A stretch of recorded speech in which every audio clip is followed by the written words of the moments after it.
U.S. Attorney General Pam Bondi defended the Justice Department's release of millions of documents related to the Jeffrey Epstein investigation.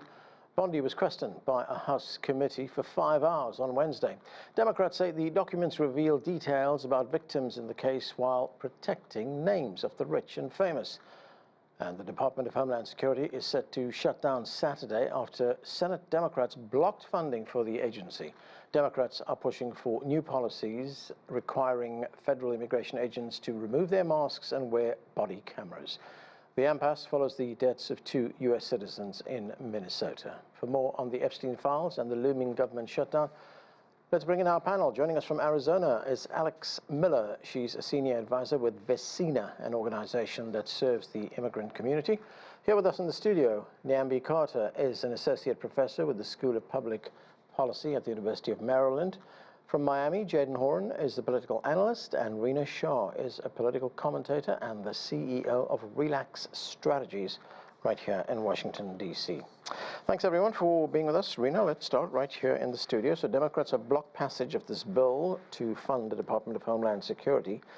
This, of course, could lead to another government shutdown. I think that's pretty certain. Here is the Democrat House Leader, Hakeem Jeffries, talking about this withdrawal of support. Let's listen. Funding for ICE and the Department of Homeland Security should not move forward in the absence of dramatic changes that are bold, meaningful, and transformational. Period. Full stop. That's the House Democratic Caucus position, and that's the Senate Democratic Caucus position. So in addition to calling for ICE agents to remove their masks and wear body cameras, etc., I mean, there's also critical funding for things like airport security and disaster relief. Something is going to have to give here if both sides dig in their heels. How is this going to be resolved? Well, I'm not really quite sure how, but I know that how one side is looking at it is completely different. It's political theater. We know this, right? This shutdown, though, is not going to be like a 2018 shutdown, because what we've got here is that 97% of the government is already funded through September.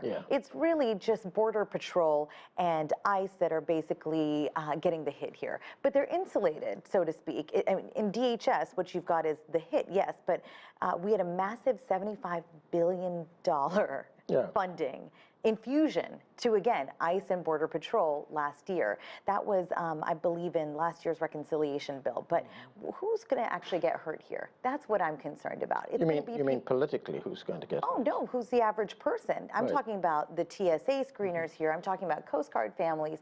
Some 56,000 people are potentially going without paychecks with this shutdown. And then FEMA coordinators as well. These are people that should be doing coordination with local and state agencies. So what I think is happening here is that Democrats believe that they are restraining Trump's deportation agenda here, but really they're just punishing blue-collar essential workers. And look, here's the thing about the Democrat strategy. Their leverage on ICE reforms is basically zero in a shutdown. And Trump knows that. They want judicial warrants. They want no masks on agents. They want body cams, and agents can't go near schools or churches. But that's all new legislation. I don't think that's something that should just be tacked on to a spending bill. All right, let me get Jadan Horyn's view on this. Jadan, as Rina pointed out, Democrats want major changes to how ICE operates, including the removal of masks, wearing body cameras, judicial warrants before they enter homes and businesses. Why is that so difficult for Republicans to accept? It seems like common sense reforms. Well, some of those reforms, I think Republicans are willing to accept, and then Democrats walk them back or gave caveats for them. I think what you're seeing is political posturing in an election year. Republicans aren't willing to concede 1 inch because concession looks to their base like they are losing. And Democrats, because they have really no levers of power, they need to appear to their base like they are fighting.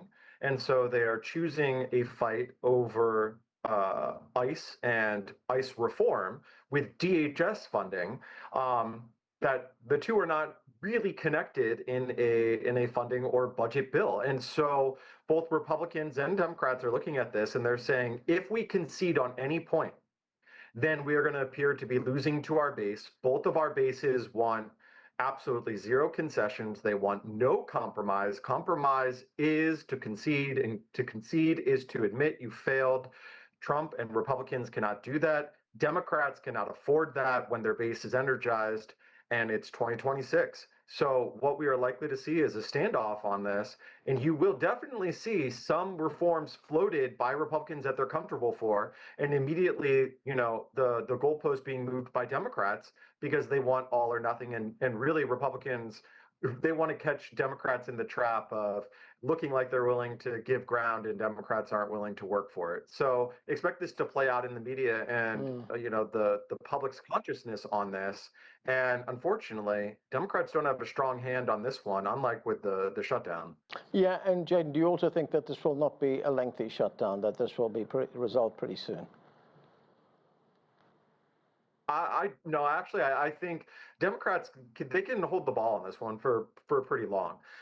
There's almost zero incentive. I mean, obviously, DHS serves a critical function. I mean, I won't, underplay that. We have Coast Guard, we have TSA, the various other, people that are impacted that, Rina mentioned. But at the same time, because it doesn't actually affect ICE and immigration, what needs to happen is the continual connection back to that on Democrats and their media allies. And in order to do that, they need to have this last for a period of time and run out the clock on concessions for Republicans.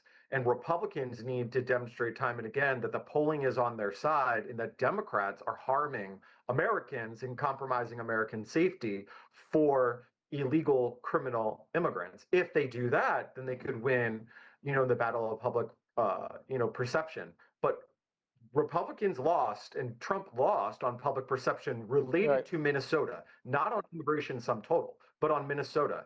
So Democrats, the incentive structure publicly is there for them to prolong it. Okay, well, let's talk about what's happening or what's happened on the ground in Minnesota. Let's go to Alex Miller in Arizona. Alex, great to have you with us. Welcome to the show.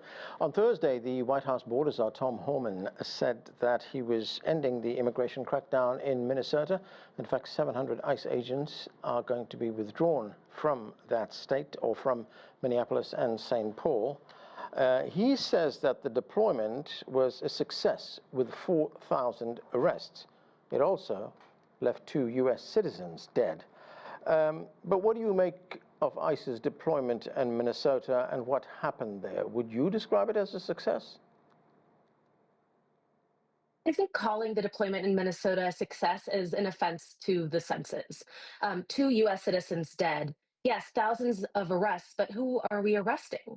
We're talking about a strategic targeting of people who have already received refugee status, being under Operation Paris, being sent to Texas for revetting.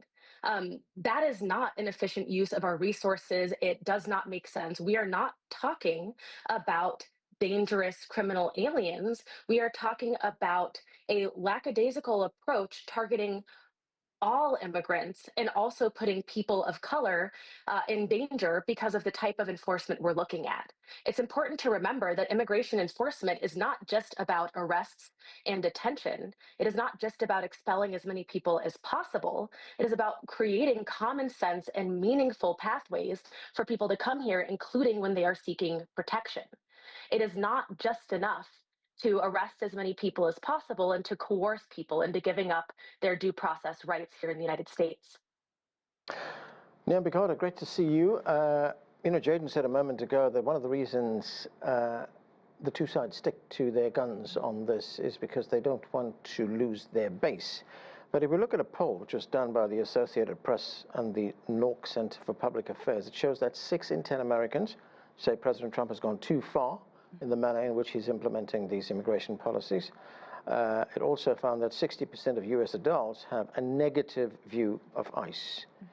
But then again, when we look at how ICE operates, does public sentiment matter? Do protests matter?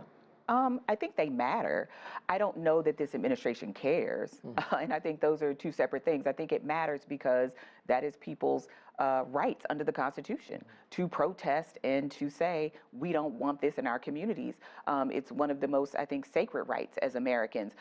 Will this administration listen? It doesn't seem that they will. I mean, they've had indications for months that public sentiment on the way that they have been going about immigration enforcement has not been popular, even if people were sympathetic to the idea that people needed to be picked up and perhaps removed. They didn't like the sort of indiscriminate way in which ICE was being deployed. I mean, they're not responding to an urgent crime wave, despite what the White House and others have been saying. They've just kind of shown up in cities, primarily cities with lots of minority populations and assumed to be Democratic majorities in those cities, and just started rounding people up off the street, breaking people's car windows, pulling them out of their cars, sending people to Louisiana and other places to be sent to other countries. I mean, in some cases, we even have people being sent to countries they have no connection to. So I think people are more alarmed, and should be, regardless of their partisanship or their ideology, about the way this has happened, because most people don't have anything on them, on their person at any given time to prove their status. And so you could be one of those unfortunate people held in detention, sent to another state, and then scurried out of the country with no due process. And I think this should make anyone concerned and upset, regardless of what they think politically about the issue. And Niambi, to what extent have people's fundamental rights been compromised here? I mean, we've seen ICE agents break down doors, just enter people's homes without a judicial warrant. We've seen them stop people without having any reason to do so. Besides, in some instances, they have admitted people's color as well as their accent. So those are fundamental rights that have been compromised, haven't they? Absolutely. I mean, this is our own process that we set up, and we said when it was expedient for us, then we will suspend the rule of law, because we've decided that it is more important to go after people. And I think people should remember that immigration, or even being in violation of your status, is not a crime. It's a civil matter. So even if people are here without documentation, they should not be rounded up, arrested, and summarily detained with no access to counsel, no ability to adjudicate their process. And for those people who are even here legally, so we saw the 5-year-old little boy being arrested. He and his father are here legally through a process that we approved, and yet they're trying to deport this little boy, his father. They detain children. I mean, these are processes we've seen before, but we've never seen on this scale. And that should shock anyone. That should upset anyone. Because if we can do this to people who are here lawfully, what are we going to do to American citizens? Because as you said, the provocation that will trigger an ICE stop could just be the color of your skin or the way that you speak. Yeah.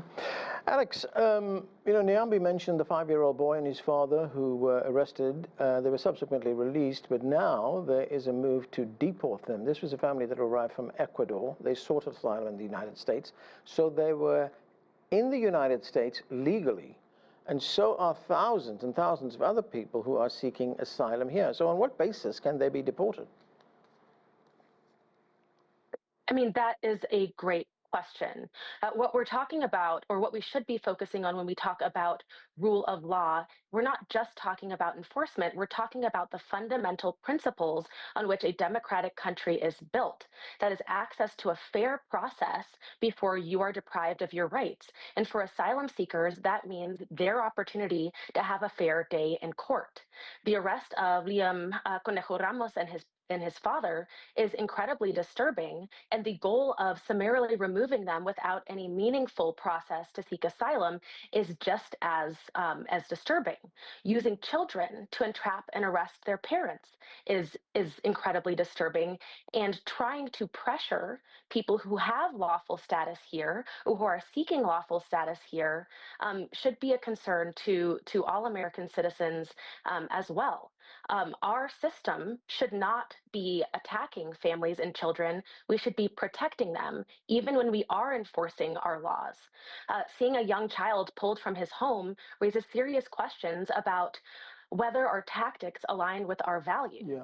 And we know at VECINA, we work with separated families. We work to reunify children who have been separated from their parents. And we know the real harm that this causes these families. Right. And Alex, just one quick point here. Just on the question of people who come to the United States seeking asylum, is that process now non-existent? I would argue that it is not a meaningful process at this point. Individuals, for the most part, are not able to seek asylum or assert an asylum claim at the border. And the process of seeking asylum has become increasingly convoluted and complicated. We're seeing individuals having their cases, their potentially valid claims pre-terminated because of the ability for the United States government to remove them to third countries that they have struck agreements with without knowing whether those individuals will actually have a meaningful process to seek asylum in those third countries, whether they'd be in danger in those third countries, or whether they might just be removed to their country of origin in those third countries. The speed with which people need to assert their own claims makes it all but impossible for individuals to find the help of competent counsel, including a new rule put together last week about the process in front of the Board of Immigration Appeals, which reduces the appeals time to the point where accessing the appeal process would be all but impossible for immigrants who do not have access to counsel. Rina, something else that the Trump administration is planning is to spend $38 billion, according to a report in the Washington Post, converting warehouses into detention centers for migrants. The Democrat politician AOC, Alexandria Cortez, she's called these detention centers concentration camps. What is your view on that? And I mean, just look at the optics of that, putting people in these huge warehouses. Well, that's certainly very strong language. And, you know, as somebody whose grandfather was actually put in a camp that was maybe would be considered a concentration camp because he was going to be killed, I think we should be careful about language, right? This administration is very serious about deporting people. And it's funny how they want to go about it, because it's like nothing is stopping them from the aim of looking like it's just about the numbers to them. Trump is obviously somebody that's obsessed with the numbers. And I think these conversions of these warehouses into these detention centers is even more scary after what we saw in Minnesota on display. Yeah. And on display in Minnesota were sheer violations, very clear, of Fourth Amendment rights that people have. Whether you're a citizen or a non-citizen, you are protected by the Fourth Amendment from arbitrary search by the government. The government should not be able to stop you, should not be able to conduct a search of you when you have what should be considered a reasonable expectation of privacy, such as walking down the street, being the color that I am. So I'm really nervous that nothing is stopping them from understanding that this is not the way. Tom Homan, for what it's worth, I think right now is giving DHS head Kristi Noem a run for her money. Now, whichever one comes out looking more glam, who knows? Both of them have How do you mean he's giving her a run for her money? Well, I think what he did in Minnesota really showed that she was not only derelict of her duty, but she's unfit to lead that department. He seemed to have been the one to gone in there with a calmer head and been cooler and more reasonable in dealing with state and local authorities. Now, policies on the books in Minnesota do make it difficult for there to be safe handoffs from jail, right? So that you are going to see tension between the federal government and state and local authorities, as we saw with Governor Walz and Mayor Frey, and as between Trump and Noem. But one thing I think is also very important to talk about here is that she's not just loyally executing Trump's vision here. There is a mastermind in the White House right now who is making all this happen. Again, conversions of warehouses into detention centers, and that man's name is Stephen Miller.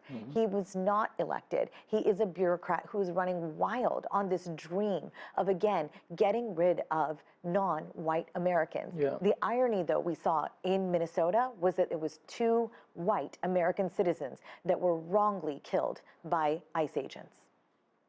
Jaden, something else that's been done recently was that the Republican-led House of Representatives passed a bill this week that would compel voters to prove that they are U.S. citizens in order to vote in the midterm elections. That bill is unlikely to get the 60 votes required in the U.S. Senate to become law. But still, what's behind that kind of legislation? I think the impetus is that 86% of Americans believe it is necessary or legitimate to ask for a photo ID.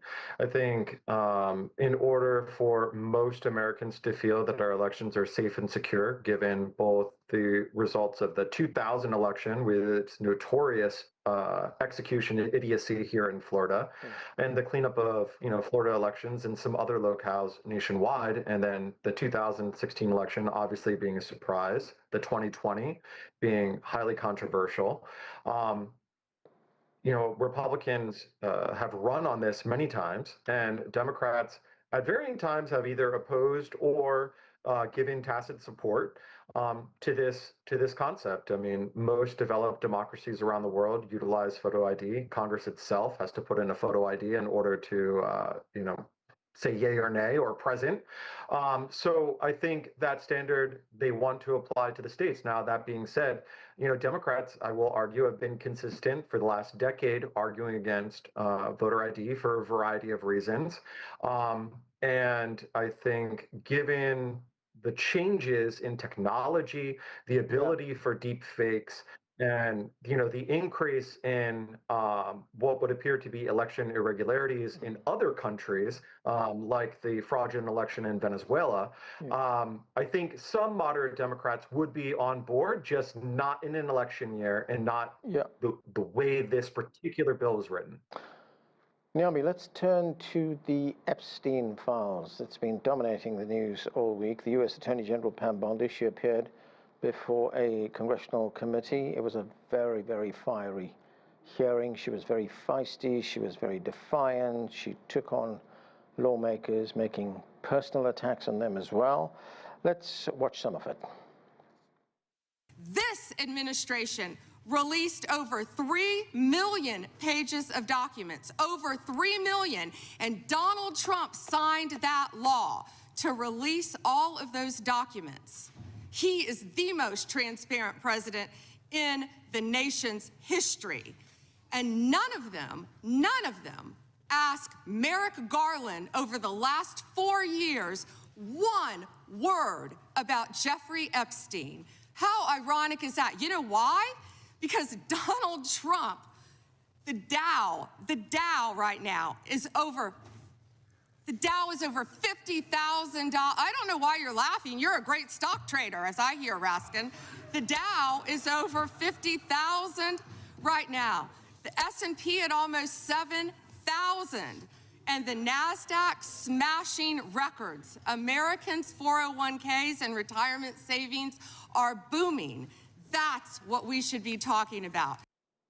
So now, Niambi, lawmakers are frustrated because of the amount of material that was redacted, and also the fact that victims' names were actually made public in this release of these documents. But what do you make of the way she handled that?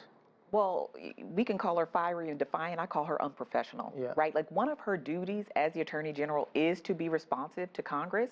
I don't know that there was anything that was accomplished in that back and forth other than it looks like you were covering something up. Whether you were or you weren't, it feeds that narrative, because what are you so angry about? This is your job as the Attorney General to be in compliance with a federal order to release these documents and to do it in a responsible way. That these victims' names was released is one of the most tragic parts of this whole thing. And I think as we talk about the sort of fanfare of it all, we forget that there are real people's lives on the other end of this. And so while we're talking about Pam Bondi, we are still not talking about the number of men in these files who've not faced any accountability for their behavior.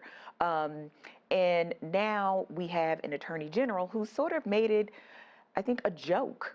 And this is very real. We're talking about sex trafficking. We are talking about rape. We are talking about all kinds of vices that would make most people blanch. And now all we can talk about is Pam Bondi, who wants to get into this screaming match and this back and forth with members of Congress, because she's acting like it's her job to protect this administration. And that is absolutely not her job. Her job is to be responsive and responsible to the people of the United States. And this is a matter of public interest. Right.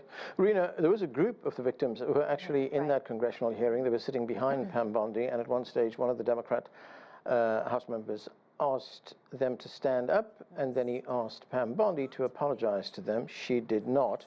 But this is what one of the victims said. Let's listen to her.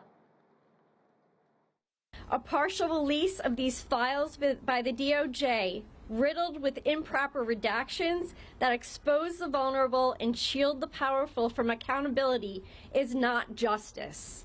It is injustice.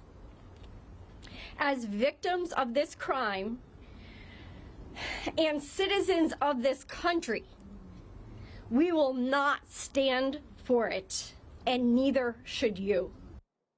This is not going to go away anytime soon. This is 3 million documents. There are journalists wading through it. It's going to take months, probably years, to get through all of those. But is this a cover-up? Absolutely. At this point it is, because we need 6 million pages, and we've only gotten about half of that, right? And with the sloppy redactions, non-redactions by the Department of Justice, Pam Bondi absolutely should have apologized for the errors. There are victims whose names were revealed, victims with children now, grown women who now fear for their physical safety. I commend every one of those women who made it to Capitol Hill and stood there and spoke truth to power. It's not an easy thing to do. These are women that many of them were underage when these acts took place. Many of the men in these files, some women even, that were part of this just heinous activity, these are rich and powerful people that are involved. This is the story of my lifetime. Millennial women like me will not keep our mouths shut when we feel that we've been wronged. And I think now, what this Department of Justice ought to do is talk about the future for these women. Instead, they're doubling down on what is, frankly, I hate to use this word, stupid. Because what Pam Bondi was doing was performing for an audience of one. That's shameful to do in America. She has, again, as Niambi put it, she has a duty to answer to Congress. But people in this administration, as long as this trifecta is controlled by Republicans, they forget about the co-equal nature of the branches. Okay. And they feel executive overreach has made them also powerful. Okay, very quickly, Rina, I've only got about 20 seconds. It's taken down people in other parts of the world, but there hasn't been a political reckoning here in the United States yet. Is that coming? It will be coming. I think we'll see the dam break at some point. Right now, I hate to say it, we were seeing men in other parts of the world who are very powerful stepping down. Why is it not happening here? Again, I think let's give it some more time. Okay, and that is where we have to leave it. Thanks to all of you for being with us. That's it for this edition of The Heat. I'm Anand Naidu in Washington.